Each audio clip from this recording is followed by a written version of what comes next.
Hey guys, got a 2020 plate Kia Niro here.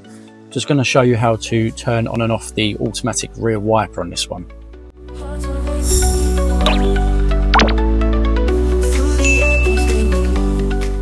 So on this one, we're going to use the controls on the right hand side of the steering wheel, and then look at the screen on the dash in front of the steering wheel.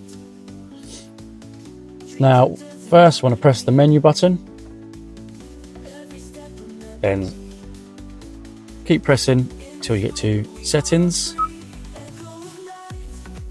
and scroll down until you get to convenience, then clicking OK.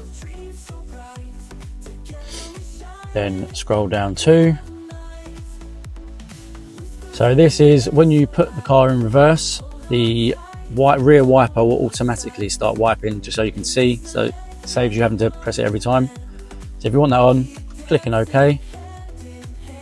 If you want it off, untick the box.